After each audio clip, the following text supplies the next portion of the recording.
All right, welcome to your deep dive.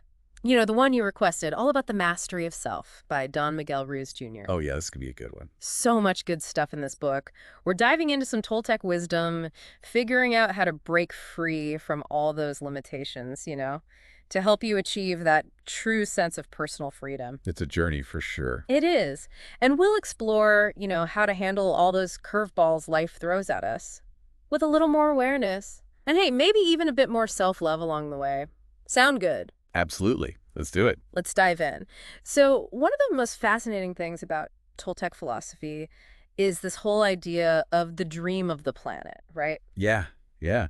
It's a pretty wild concept when you first hear it. It is. So, explain that a little bit. Like, what does that actually mean, this whole dream of the planet thing? Well, Ruiz Jr. says it's like we're all weaving together this big shared dream with all of our individual experiences and perceptions. So, it's like we're all contributing to this collective dream. Exactly. All our beliefs about, work, relationships, even ourselves, all kind of blend together to shape the world we experience. So, then do you think my beliefs actually, like, influence the world around me? They do. That's the whole point. Mm. By understanding this concept of a shared dream, we can start to consciously shape our own reality. That's where the mastery of self comes in. Okay, so that makes a lot of sense. Now, let's talk about another big concept in the book, domestication. And I know what you're thinking, but we're not talking about house training a puppy here. No, not at all. So what's Toltec domestication all about? Okay, so imagine this. We kind of blindly accept these beliefs and behaviors that other people, society, whoever, impose on us. And a lot of times we don't even stop to think if these beliefs are actually true or if they're really doing us any good. It's almost like we're handed a rule book and we just accept it, no questions asked, never really considering if those rules even make sense. Exactly. And that can be really limiting. Totally. So what you're saying is that even seemingly small, insignificant events can have a lasting impact on our beliefs. Oh, absolutely.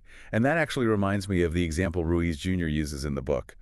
The one with the little boy and his grandmother's soup. Oh, yeah, I remember that one. It's such a vivid image, right? It is. It's powerful. It seems like a simple, harmless thing. A grandma who wants her grandson to finish his soup. But it actually demonstrates the beginning of self-domestication. The boy learns that he should always finish his food, even if he's already full. And as he gets older, that belief might pop up in other areas of his life. Like he might constantly push himself to meet other people's expectations, even if it goes against his own intuition. Wow. That's kind of mind-blowing, right? When you think about it like that. Yeah, makes you wonder, doesn't it? It really does. Like, what are some other subtle messages we pick up along the way that might be holding us back? That's the big question, isn't it? It is. And it connects directly to the idea of attachments, which Ruiz Jr. talks about quite a bit. Right, attachments. He says they often stem from that unchecked domestication we were just talking about. Okay, so when we talk about attachments in this context, we're talking about like getting really invested in certain outcomes, right? Yeah. And then feeling miserable if things don't go as planned. Exactly. He uses this great analogy with soccer fans. Some fans, they just love the game. They love watching, regardless of who wins or loses. Their happiness isn't dependent on the outcome. They're just enjoying the experience. Right. Then you've got those fans who are completely devoted to a particular team. Every win is like the best day ever. Yeah. Every loss. Devastating. Their whole mood hinges on something they can't even control. It's like their happiness is riding on something external. Totally. It's like they've allowed this external event, in this case a soccer game, to completely dictate their emotions. Even though it's just a game. Right. Ruiz Jr. actually mentions cases where these intense attachments have led some fans to violence or even self-harm. That's how powerful they can be. That's pretty intense. It makes you wonder, where's the line between healthy passion and unhealthy attachment? That's a great question. And it's not always easy to answer. But thankfully, Toltec wisdom offers a really helpful tool for figuring all this out, the smoky mirror. The smoky mirror. Okay, I'm intrigued. Tell me more. So it's this captivating story about a shaman who has this incredible realization about the truth of reality. Oh, I love those stories about shamans and profound realizations. Right. But here's the thing. He can't explain this truth to anyone else. It's like there's this dense fog separating him from everyone else. But they can't see what he sees. Exactly. They can't see clearly. And the shaman realizes that this fog is actually made up of all that domestication we talked about and those attachments. It's clouding everyone's perception, preventing them from recognizing their true selves. And then he sees a mirror. A mirror. Yeah, a mirror. And as the fog begins to clear, he can see his reflection more and more clearly. I see where this is going. It's about self-awareness, right? Exactly. The mirror symbolizes self-awareness. It's a way to see our authentic selves amidst all those distractions, amidst all the noise and distortions of the dream of the planet. Wow. That story really resonates with me because, I've definitely felt that fog in my own life sometimes. The fog of my own beliefs and We limitations. all have. It's part of being human. So are you saying we all have this smoky mirror inside us, like this potential to see ourselves more clearly? Absolutely. It's all connected to this other concept, our internal narrator. Okay, tell me everything about the internal narrator. Right, so we've all got this voice in our heads, right? The constant stream of thoughts, judgments, opinions about everything. It never really shuts up. Oh, I know that voice. All too well. We all do. And this voice, well, it can act like a parasite, but it can also be a powerful ally. Wait a minute. A parasite and an ally. How does that work? The parasite side is that voice of self-doubt. It's our inner critic, the one that's full of negativity, echoing all those limiting beliefs we've picked up through domestication. The one that says you're not good enough, you're not smart enough, you're just not worthy. Ugh, I know that voice. It can be so hard to shake off. It can. But the good news is there's also that ally side to the internal narrator. Oh, good. Tell me about that part. The ally is the voice of encouragement, the voice of self-love. It's the part that reminds you of your strengths, your potential, and helps you recognize your worth. So becoming a master of self is about like recognizing these two voices and choosing to empower the ally while, maybe quieting that nasty parasite. You got it. And one really powerful technique for doing that is reframing. Ruiz Jr. actually shares a great example from his teaching partner, Heather Ashamara. She talks about how she reframed her own childhood experiences, changing her perspective from negative to positive. Reframing. Okay, I definitely want to hear more about that. What was her experience? So Heather Ash's family moved around a lot when she was a kid. And initially, she saw all those moves as traumatic experiences. It was tough for her. I bet. It's hard enough moving as an adult, let alone as a kid. Right. She felt uprooted, lonely, like she could never make lasting connections. I can only imagine. But later on, she reframed those experiences. She realized that all that moving had actually made her more adaptable and resilient. It gave her this deep appreciation for diversity and broadened her perspective in ways she hadn't realized before. That is so powerful. Instead of dwelling on the negative aspects of those experiences, she chose to focus on the strengths and the lessons. Exactly. And that's what reframing is all about. It helps us challenge those negative, limiting narratives that we often get stuck in, and instead embrace the positive stories that uplift us. It's about consciously shaping our inner dialogue. It's like transforming that parasite into an ally. Exactly. And that seems like such a crucial step towards cultivating unconditional love, both for ourselves and for others. Couldn't agree more. And that sounds like the perfect place to pick up in part 2. Picking up where we left off, let's dive into unconditional love. Oh yeah, unconditional love. It's everywhere these days, right? Yeah. But I'm ready to hear the Toltec take on it. Like, what does it actually mean? Well, the way Ruiz Jr. describes it, it's about seeing this inherent divinity in everyone, free from judgment, free from conditions. Okay, so not about, like, agreeing with everything someone does or letting bad behavior slide. There's got to be some boundaries, right? Absolutely. It's not about becoming a doormat or excusing harmful actions. It's about holding space for another person's journey while still honoring our own boundaries. So it's like respecting their choices, even if we don't agree with them. Exactly. And it also means letting go of this need to control others. Conditional love, that comes from expectations, from wanting to mold people into what we think they should be. Unconditional love, well, it frees us from that. So ditching all those if-then statements, like, if you do this, then I'll love you. Exactly. Those conditions, they're the hallmarks of conditional love. And they create a dynamic of control, manipulation, and ultimately suffering. For everyone involved. Right. So unconditional love, it's not just about how we treat others, right? It has to start with ourselves. Absolutely. In fact, cultivating unconditional love for ourselves is essential if we want to be able to truly offer it to others. But that can be tough, right? Like, that inner critic can be so loud. How do we even begin to quiet that voice? It goes back to that smoky mirror, remember?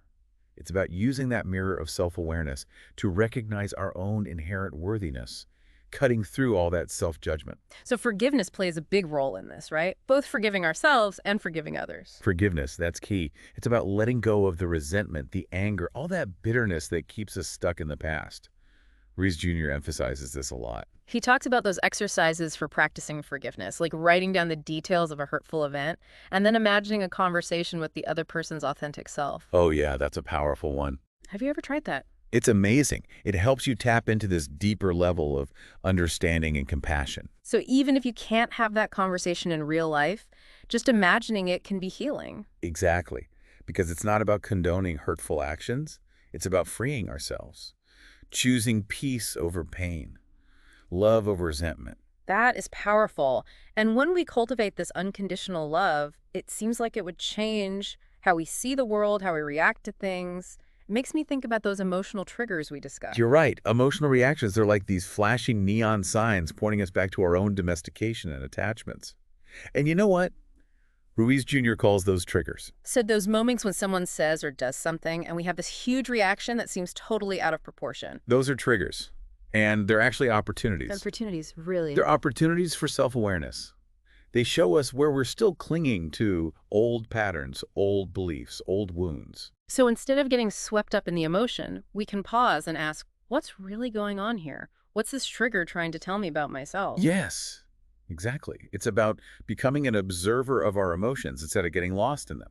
Like we're dismantling those traps we've unknowingly set for ourselves. And as we do that, we start to feel more free, more empowered, less reactive, more intentional. I like that. And you know what? Ruiz Jr. actually points out that our modern world, especially social media, it can be a breeding ground for these emotional triggers. Social media is like a minefield. Right. It's this constant stream of opinions, judgments, comparisons. So easy to get triggered, you know? Definitely. But by being mindful, understanding our triggers, we can navigate that digital landscape with more intention. Choosing our battles wisely, not letting every little comment or post get to us. Exactly. And this awareness goes beyond just the online world, of course. It's about being present in every aspect of our lives, breaking free from that cycle of the automatic. Cycle of the automatic. It sounds like living life on autopilot. It is. Think about all those routine decisions and behaviors you do without even thinking about them. Brushing your teeth, driving to work, even the way you respond to certain social cues. Wow, yeah. It's like we're stuck in these ingrained patterns, doing the same things, reacting in the same ways without even questioning if it's really working for us. It's like sleepwalking through life. It is. So are some automatic responses good? Like our reflexes that keep us safe? Yes, some can be helpful, but many others, they're rooted in our domestication and attachments. So to break free, Ruiz Jr. encourages us to become contrary warriors. Contrary warriors. Okay, I've never heard that before. What does that mean? Well, he tells this story about ancient European warriors who would do things unconventionally, challenge the status quo, made people question their assumptions. I love that, like shaking things up. Right. He suggests we try this in our own lives. So like what? Give me an example. Simple things, like brush your teeth with your non-dominant hand, or take a different route to work. Any little thing you do routinely, do it differently. Little acts of rebellion against the autopilot. I like it. Exactly. It's about making different choices consciously, even in small ways. That helps us wake up from the routine.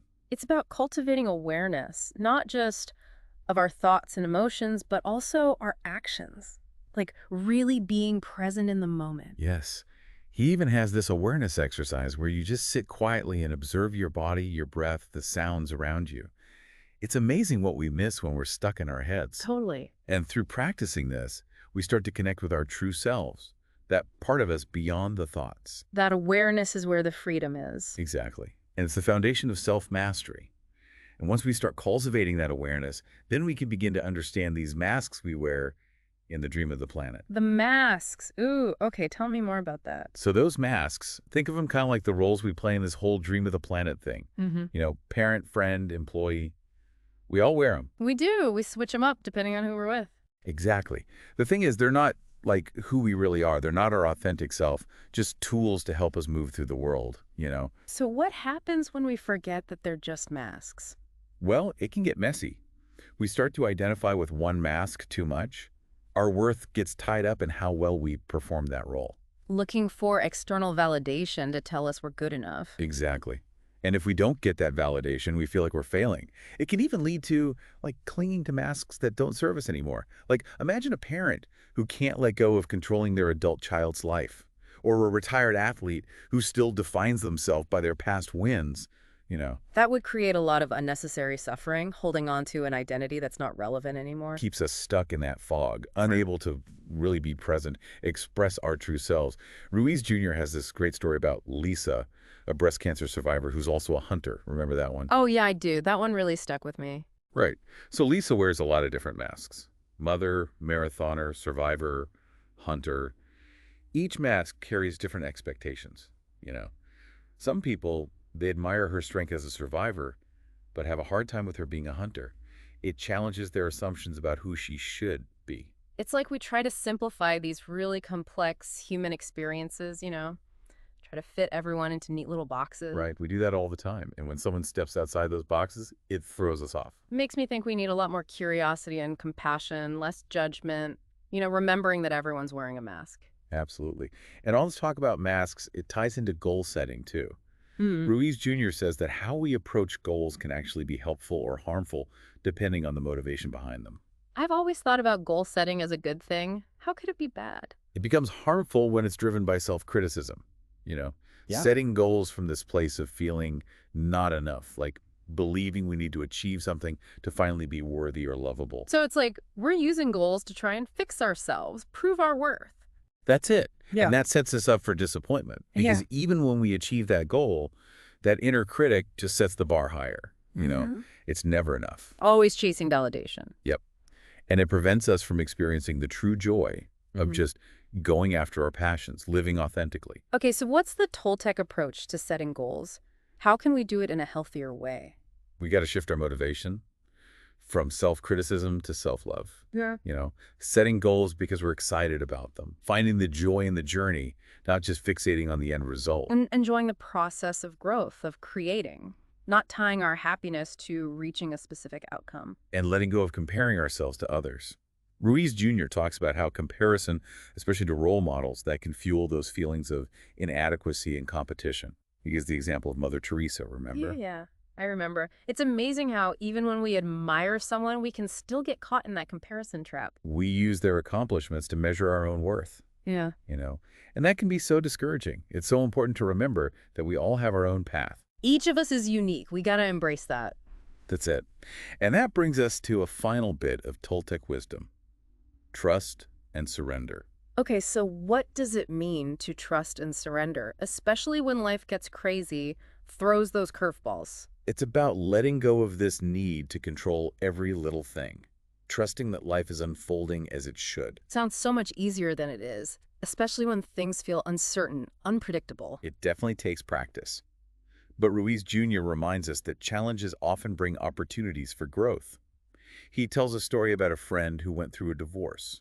It was tough at first, but ultimately it led him to a much more fulfilling relationship and a deeper connection with his kids. Sometimes what we see as setbacks are actually redirecting us to something better. It's about having faith that we're being guided towards something good. So we surrender to the flow of life instead of fighting against it. But doesn't that mean, like, giving up, becoming passive? No, not at all. It's about aligning our actions with our intentions, showing up, doing our best, and trusting that the universe has our back. This has been an incredible deep dive into the mastery of self. It really has. We've explored the dream of the planet, domestication, attachments, the importance of unconditional love, learned how to break free from all those limiting beliefs. Yeah. So much good stuff. So much. To wrap up, I want to thank you for joining us on this journey.